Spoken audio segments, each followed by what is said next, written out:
Namumula na naman yung 2 buwan. Nangyari na ito dati at hindi na naging maganda ang kinalabasan nito.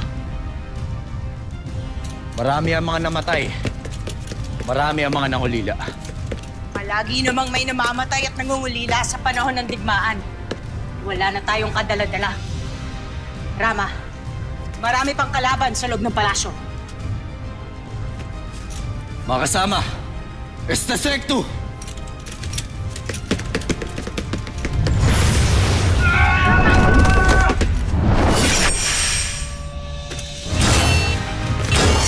Pasneya ka, Asbal!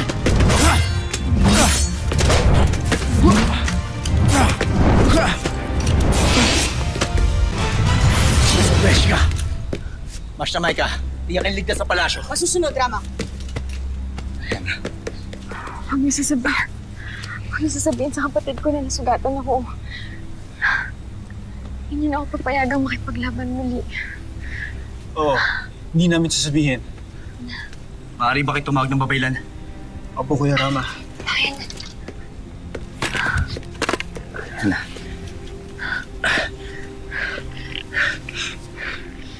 Bakit mo ginawa yun?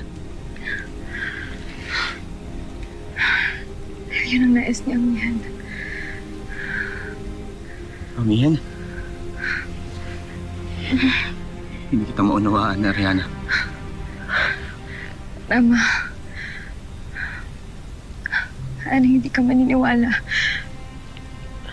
Pero di na nabubuhay siya sa loob ko. Lahat, patid ko, lahat ng mga naganap sa inyo. Kahit hindi pa kita kilala. Ariana, ano ang iyong mga pinagsasabi? Mahirap maniwala, pero palagi ko hindi na ako ito. Mula nang mamatay ako at mabuhay muli, marami ng mga nagbago sa akin. Hindi na ako ito. Pero sa tingin ko, nabubuhay na sa akin ang minamahal mong harap, Amihan.